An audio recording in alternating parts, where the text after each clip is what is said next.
must be here for the super amazing video blog. Just one moment.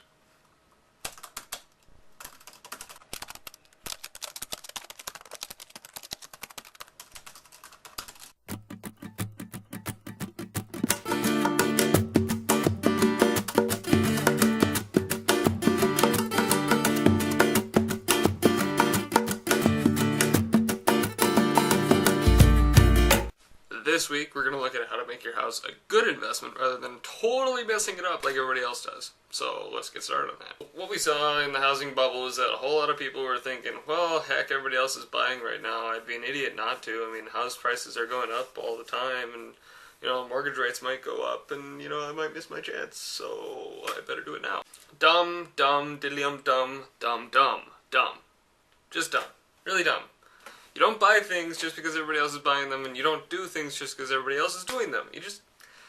That kind of mindset will always lead to bad things, especially when done in droves, like we saw, you know, leading up to this cataclysm that we've got right now. So there's this little blog called 20-something Finance that I don't know, I discovered it, and I don't know, it's, what the heck, I mean, you're 20 years old and you're looking for finance help, check it out.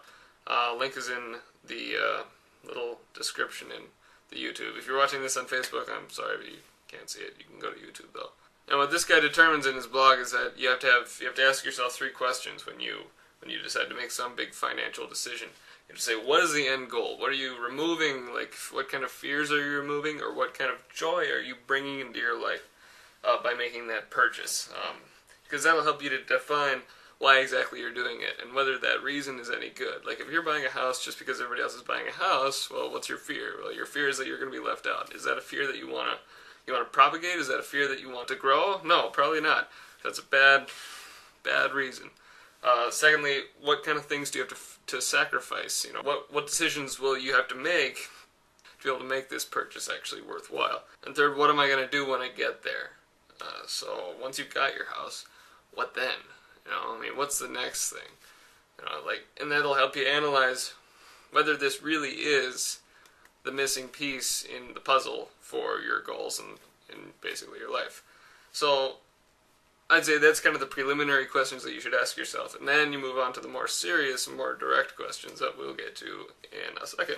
And keep in mind that these are good questions to ask yourself for any big decision that you're ever going to make, because you're always going to want to know what fear or what joy you are either removing or bringing into your life by making that decision. I mean, if you're gonna marry somebody, or if you're gonna buy a dog, or if you're gonna rent a steamroller and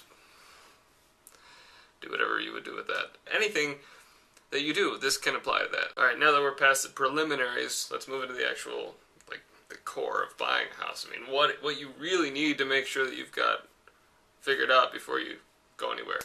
Number 1 is the down payment. You got to get the down payment seasoned in a bank account. You either get a gift from a relative or save up yourself. But for an FHA loan, the most common loan that we're seeing these days, it's government backed. That's 3.5% of the purchase price. So even if you buy like a $100,000 home, that's still $3,500 that you got to come up with to put down in the house. And then what the heck are closing costs anyway? It's like, all you know about closing costs as a consumer is that basically you're going to drop $3,000 and then just say goodbye. I'll tell you exactly what goes into them. We could go down the line, but I don't really feel like it. We'll just say title insurance is huge. You got some inspection fees, a closing fee, you got a loan origination fee, you've got credit report fee, appraisal fee. Those are both paid outside of the closing. You got tax service fee, you got any discount points, you got your initial payments of homeowners insurance, mortgage insurance if you're under 20%, and property taxes, and flood insurance if you live in a floodplain. So there's quite a bit that goes into closing costs. If your interest was piqued by that and you're like, really, is that what goes into that? Wow, I would like to learn more. Just either message me or email me. I'll leave my email address in the that side. And did you also notice that I looked like I was in some sort of horror film when I was describing those things? The lighting, I turned the lamp the other way.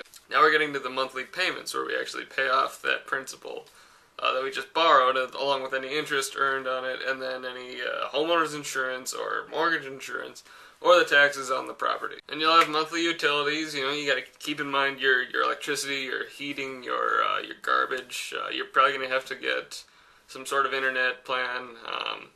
Of course, a gym membership. You might want to take some mixed martial arts. So, you know, all that stuff adds up. And then, you know, and then you got to have some sort of reserve fee so that when the faucet like launches itself off of the pipe that connects it to the water and water starts shooting everywhere, you can fix that problem. So that makes it really pretty unattractive to actually own a home, because you have all that stuff to pay for. Why do people do that to themselves? I mean, why do they buy a house and incur all that debt? Well, it's because in the end, you would still have had to pay for all that stuff that you used. Except your landlord basically just lumps it all up in one fee, and then at the end of all things, you have helped to pay off his or her mortgage on the building that you were renting. Whereas if you bought it yourself, you'd be paying off your own mortgage, and it'd be yours at the end of it all. This is what I want you to take away from this video. Someday, in the faraway future, you're going to buy a house. Can we agree on that? Is that fair?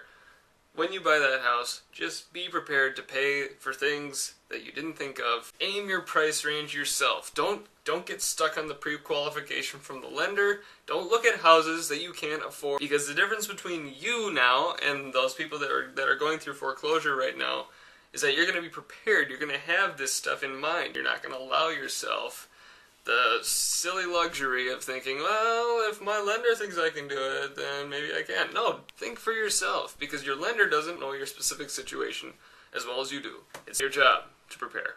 I mean, that's what I'm getting at, basically. It's my job to prepare, it's your job, it's everybody's job. If you don't do it, you just gotta take the hits. It's life. Now, if you were riding that wave of information with me and you feel like you got knocked off your tube at some point, go ahead and ask me anything that you want. I'm perfectly open to answering questions and stuff like that, so just message me or email on your right there, in the YouTube channel. Now I am experimenting with the question of the week. Gonna see how this goes. I'm interested in knowing what you guys think of the idea of an online high school. How does it compare to the normal, building that everybody else went to? And just kind of think outside the box. Is that maybe something that could actually become like a real alternative, like maybe a better alternative than the high school that we all went to, because we know that stinks a lot. Post your insightful comments on the comment section below, and I will see you next week.